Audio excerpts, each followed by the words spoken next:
रविवार को सुभाषपा प्रमुख ओम प्रकाश राजभर और सोमवार को समाजवादी पार्टी के पूर्व नेता दारा सिंह चौहान ने एनडीए या कहें बीजेपी का दामन थाम लिया। इससे पहले इस महीने के शुरू में गृह मंत्री अमित शाह ने ऐलान किया था कि अपना दल और निषाद पार्टी भी एनडीए का हिस्सा होंगे। ये वही गृह मंत्री हैं जिन्होंने कहा था कि देश में छोटी पार्टियों की जरूरत नहीं है, हम छोटी पार्टियों को खत्म कर देंगे। सवाल यह है कि जब यूपी में सीएम योगी आदित्यनाथ का रामराज और मोदी सरकार का विकास लहलहा रहा है तो फिर बीजेपी इन छोटी पार्टियों को साधने में क्यों लगी है। नमस्कार, मैं हूं राकेश और आप देख रहे हैं पॉइंट ऑफ व्यू।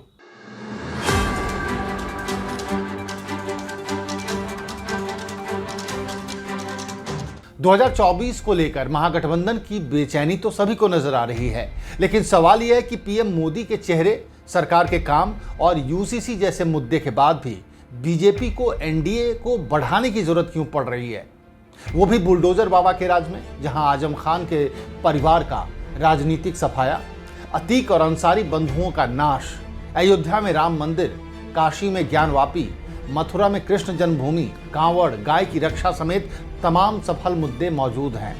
सवाल इसलिए भी उठ रहे हैं क्योंकि बतौर सीएम योगी के सफल होने का ऐलान करने वाले उन्हें अगला पीएम भी बताते हैं, तो फिर भावी पीएम के राज्य में गठबंधनों की तलाश सवाल तो उठाएगी ही। यूपी में जहां ब्राह्मण और राजपूत पहले ही बीजेपी के साथ हैं, जहां ओबीसी मोदी की माला जपते हैं और नाथ समुदाय में योगी का बोलबाला है। इतना ही नहीं, पीएम की तरह ही योगी हिंदू हृदय सम्राट भी हैं। फिर ऐसा क्या पेंच है कि बीजेपी उत्तर प्रदेश में साथियों की तलाश में है। तो चलिए गणित को समझते हैं। जिस तरह 2024 के लिए विपक्षी एकता बनाई जा रही है, उसके तहत बीजेपी के लिए अब एक एक सीट महत्वपूर्ण है। महाराष्ट्र, कर्नाटक या ये कहें पूर्व साउथ, मध्य प्रदेश, राजस्थान, दिल्ली और वेस्ट बंगाल में पार्टी ने 2019 में सीटों के लिहाज से अपना पीक छू लिया था। अब यह तय है कि वहां पर सीटें कम हो जाएंगी, जबकि बीजेपी चाहती है कि 2024 में यूपी की पूरी 80 सीटें उसकी झोली में रहे। बीजेपी की परेशानी पूर्वांचल और पश्चिमी उत्तर प्रदेश को लेकर ज्यादा है। पूर्वांचल में तो उसका काम सुभाषपा यानी ओम प्रकाश राजभर, अनुप्रिया पटेल के नेतृत्व वाली अपना दल और संजय निषाद के नेतृत्व वाली निषाद पार्टी से चल जाएगा, लेकिन परेशानी पश्चिमी उत्तर प्रदेश की है। पश्चिमी उत्तर प्रदेश यानी जाटलैंड। 2014 में बीजेपी ने पश्चिमी यूपी की 27 लोकसभा सीटों पर बड़ी सेंध लगाकर भारी जीत हासिल की थी, लेकिन 2019 में 27 सीटों में से 19 सीटों पर ही बीजेपी को जीत मिली और 8 सीटों पर हार का सामना करना पड़ा। खासकर मुरादाबाद मंडल की सारी सीटें सपा, बसपा, आरएलडी गठबंधन ने जीत ली। इसलिए बीजेपी की नजर अब आरएलडी के जयंत चौधरी पर है।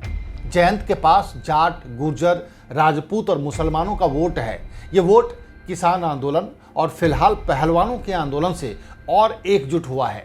ऐसे में अगर जयंत चौधरी एनडीए में नहीं आए तो यूपी में बीजेपी का खेल बिगड़ सकता है।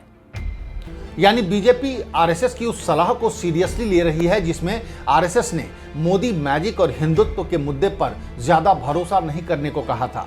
आरएसएस ने पार्टी से लोकल मुद्दों और लोकल नेताओं पर भरोसा करने की सलाह दी थी।